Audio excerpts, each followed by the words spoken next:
नमस्कार साथियों, कैसे आप लोग। डियर लर्नर में आपका फिर से बहुत बहुत स्वागत करता हूं। तो जैसे कि हम एमपीटेट वर्ग 3 में पिछले सालों में पूछे गए प्रश्न कर रहे थे, हिंदी शिक्षा शास्त्र के ये 6ठी क्लास रहने वाली है और आज का पेपर रहने वाला है 7 मार्च 2022 सेकेंड शिफ्ट के क्वेश्चन करेंगे। ये प्रश्न आपको सीटेट में भी हेल्प करने वाले हैं। ओके, तो पहले प्रश्न पर चलते। पहला प्रश्न ये रहा आपके सामने, निम्न में से कौन सा शिक्षण का सिद्धांत यहाँ पर नहीं है। स्वाभाविक का सिद्धांत, मूर्त से अमूर्त की ओर सिद्धांत, ऑप्शन नंबर सी है निगमन से आगमन की ओर, ऑप्शन नंबर डी है सरल से कठिन की ओर। तो इसका राइट आंसर क्या आएगा साथियों, यहाँ पर इसका right answer option number C आएगा, आगमन से निगमन की होता है, उदाहरण से प्रश्न की ओर। और निगमन क्या होता है, जिसमें सबसे पहले क्वेश्चन किया जाता है। तो आगमन में सबसे पहले उदाहरण दिया जाता है, फिर बाद में प्रश्न किया जाता है। तो यहाँ पर उल्टा बताया है साथियों। ओके, नेक्स्ट क्वेश्चन है, भाषा अर्जन क्या है। कठिन होता है, सहज स्वाभाविक होता है, ऑप्शन नंबर सी है सीखने में बाधक होता है, ऑप्शन नंबर डी है समय की हानि होती है। तो यहाँ पर भाषा अर्जित करना क्या होता है साथियों, इसका right answer option number B आ जाएगा, सहज एवं स्वाभाविक होता है। जिस प्रकार से हम जिस वातावरण में रहते हैं उसी प्रकार से भाषा अर्जित कर लेते हैं। निम्न में से उपचारात्मक शिक्षण की सफलता मुख्यतः किस पर निर्भर करती, केवल बच्चों की सामाजिक सांस्कृतिक पृष्ठभूमि पर, ऑप्शन नंबर बी है केवल बच्चों की भाषागत त्रुटियों की सूची बनाने पर, ऑप्शन नंबर सी है केवल बच्चों की भोज्य व्यवस्था का ध्यान रखकर, ऑप्शन नंबर डी है समस्याओं के कारणों का सही पहचान कर। तो यहाँ पर समस्या का उपचारात्मक कैसे करेंगे साथियों, यहाँ पर समस्या के कारणों का सही पहचान करके। ओके, नेक्स्ट क्वेश्चन है, कहानी कथन के उद्देश्य में कौन सा पक्ष यहाँ पर शामिल नहीं है। शब्द भंडार का विकास, ऑप्शन नंबर बी है कल्पनाशीलता का विकास, ऑप्शन नंबर सी है सृजनात्मक का विकास, ऑप्शन नंबर डी है भाषा के लिखित रूप से परिचय। तो यहाँ पर कहानी कथन के उद्देश्य में क्या शामिल नहीं है, इसका right answer option number D आएगा, भाषा के लिखित रूप से परिचय। नेक्स्ट क्वेश्चन है, मूल्यांकन का मुख्य उद्देश्य होता है यहाँ जानना कि बच्चे ने कितने पाठ पढ़े, ऑप्शन नंबर बी है शिक्षक ने कितने पाठ पढ़ाए, ऑप्शन नंबर सी है बच्चे कैसे सीखते हैं, ऑप्शन नंबर डी है अगली कक्षा में उन्नत करना। ओके, तो इसका राइट आंसर क्या आएगा साथियों, इसका right answer option number C आएगा, बच्चे कैसे सीखते हैं। ओके, नेक्स्ट क्वेश्चन है, कविता को भावपूर्ण तरीके से पढ़ना कविता शिक्षण का एक गौण उद्देश्य, ऑप्शन नंबर बी है कविता के भाव को समझने में सहायता करता है, ऑप्शन नंबर सी है बच्चों का मनोरंजन करता है, ऑप्शन नंबर डी है बच्चों को छंद अलंकार की जानकारी देता है।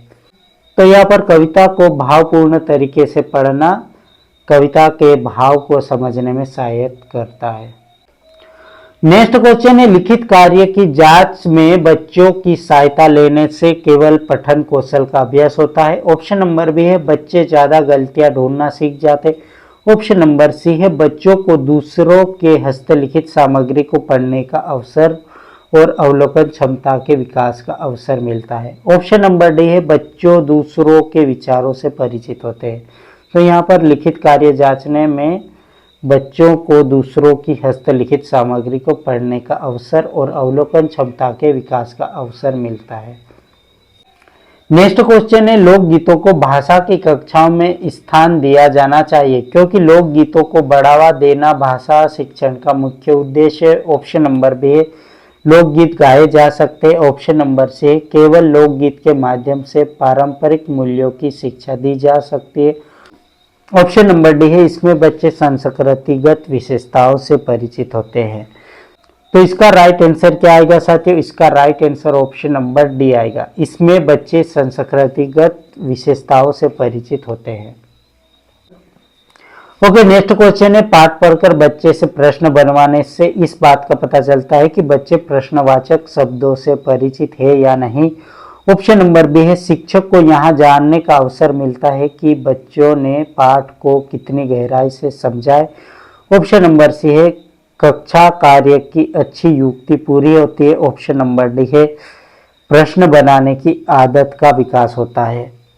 तो यहाँ पर बच्चे पाठ पढ़कर प्रश्न बनवाने से क्या करते हैं साथियों, इसका शिक्षक को यह जानने का अवसर मिलता है कि बच्चों ने पाठ को कितनी गहराई से समझा है। ओके, नेक्स्ट क्वेश्चन है भाषा विकास का द्वितीय चरण निम्न में से क्या है? बोलना, पढ़ना, लिखना, सुनना। आपको यहाँ पर द्वितीय चरण बताना है, तो इसका राइट आंसर आपको ऑप्शन नंबर ए आ जाएगा, बोलना। और प्रथम चरण क्या है साथियों? सुनना। ओके, आगे बढ़ते हैं। बच्चों में हिंदी भाषा सीखने के प्रति रुचि उत्पन्न करना यहाँ उद्देश्य है। उच्च स्तर के छात्र के लिए ऑप्शन नंबर बी है, प्राथमिक स्तर के छात्र के लिए ऑप्शन नंबर सी है, माध्यमिक स्तर के छात्र के लिए ऑप्शन नंबर डी है, केवल हायर स्कूल के छात्र के लिए। तो यहाँ पर बच्चों में हिंदी भाषा सीखने के प्रति रुचि उत्पन्न कराने का उद्देश्य क्या है साथियों? इसका right answer option number B आएगा, प्राथमिक स्तर के छात्र के लिए।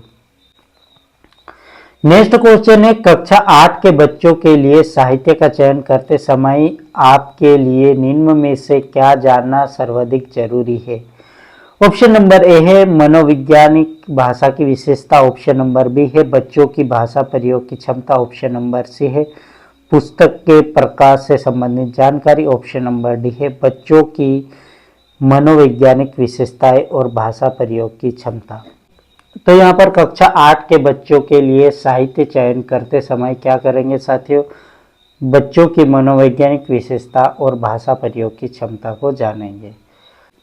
ओके, नेक्स्ट क्वेश्चन है नाटक, सिनेमा, परिचर्चा, वाद विवाद आदि बच्चों की रिक्त स्थान व स्वाभाविक रिक्त स्थान एवं रिक्त स्थान प्रक्रिया व्यस्त करने की क्षमता का विकास करने में मदद करते हैं। ऑप्शन नंबर पहला है स्वतंत्र मौखिक लिखित, ऑप्शन नंबर बी है मानक सहज अप्रभावी, ऑप्शन नंबर सी है योजना सरलता लिखित, ऑप्शन नंबर डी है अभिव्यंजना व्यक्तिगता मौखिक। तो इसका राइट आंसर क्या आएगा साथियों? इसका right answer option number A आ जाएगा, स्वतंत्र मौखिक और लिखित। यहाँ पर नाटक, सिनेमा, परिचर्चा, वाद विवाद में बच्चों की स्वतंत्र मौखिक और लिखित क्षमता का विकास करने में मदद करते हैं। नेक्स्ट क्वेश्चन है भाषा सीखने में होने वाली त्रुटियां बच्चे, शिक्षक, पाठ्यक्रम आदि की असफलता के संकेत है। ऑप्शन नंबर बी है सही नहीं है, इनके प्रति कठोर रवैया अपनाना चाहिए, ऑप्शन नंबर सी है भाषा सीखने की प्रतिक्रिया स्वाभाविक पड़ाव है, ऑप्शन नंबर डी है भाषा प्रयोग की असफलता की ओर संकेत करती है। तो यहाँ पर भाषा सीखने में होने वाली त्रुटियां क्या करती है साथियों? इसका right answer option number C आएगा, भाषा सीखने की प्रतिक्रिया यहाँ पर स्वाभाविक पड़ाव है। ओके, अगला प्रश्न है पाठ्य पुस्तक भाषा शिक्षण में मुख्यतः क्या सहायता करती है? बच्चों को विभिन्न पूर्वों की जानकारी देती है, ऑप्शन नंबर बी है व्याकरणिक नियम कंठस्थ करती है, ऑप्शन नंबर सी है भाषा की विभिन्न घटनाएं प्रस्तुत करती है, ऑप्शन नंबर डी है बच्चों का आकलन करती है। तो इसका राइट आंसर क्या आएगा साथियों? इसका राइट आंसर आपको कमेंट बॉक्स में कमेंट करना है साथियों।